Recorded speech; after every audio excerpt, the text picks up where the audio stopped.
for just a brief, fleeting moment in time, I am fortunate to call this little patch of Midwestern land my home. Of the many decades that have passed before me, and the many more to come once my time here on Earth has ended, my life here may be transitory, but I take great care and responsibility in building my relationship to the land that I steward. I think it will come as no great surprise that my favorite book as a girl was The Secret Garden. My heart yearned for my own corner of the world to nurture and to pour every fiber of my being into so that I could foster a garden that myself and wild animals could call their home. I felt passionately and inexplicably called to participate in and to protect the natural world. I have found nature to be the ultimate healer and continually receive solace from it for any hardships that I face. If ever I feel out of alignment, I can simply gaze up at the trees and find strength and admiration in observing something so much larger than myself and so much longer lived that has continued to survive. It helped me to put my existence and my problems into a more grounded, no pun intended, perspective. I cannot express my gratitude deeply enough for the peace that nature and developing my little garden have brought me. I find uncontainable exhilaration in knowing that my journey is really just getting started.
This cedar raised garden bed is one of two that my husband has built for the garden within the bounds of the critter fence that we have installed. Out of the two, this bed is the only one that is completely filled with compost and ready for use. Filling the second one remains a work in progress that we hope to finish in the next coming weeks.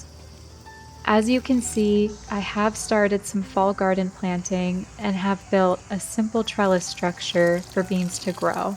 I am new to growing food and still have a lot to learn. I have direct seeded some radishes, carrots, spinach, beets, sorrel, nasturtium, and, as I mentioned, beans. Most of the seeds have germinated, with the exception of the carrots, which have been slower to get going.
Today, I am planting some recent purchases from my local garden center.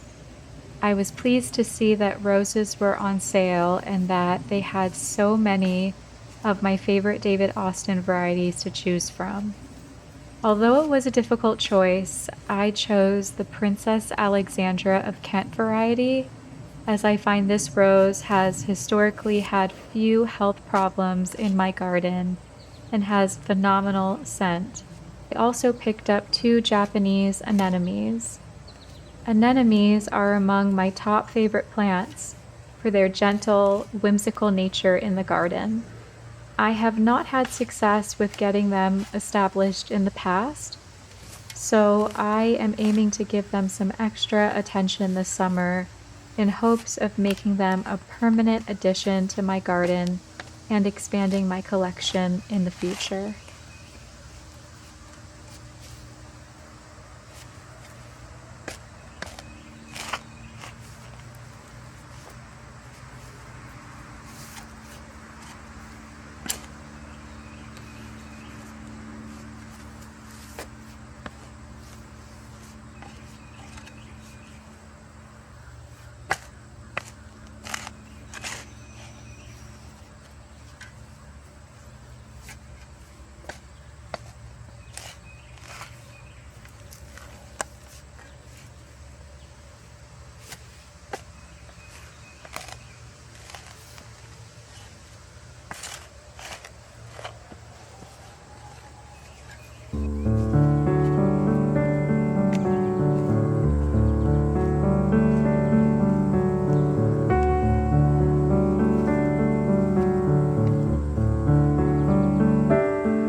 When I consider my dream garden that I am working to build, I really cannot think of a perennial that brings me more joy than roses. Although I love geraniums, Nepeta, and Alchemillamalis dearly, roses for me bring unparalleled beauty, fragrance, and magic into the garden. They are an essential plant for me.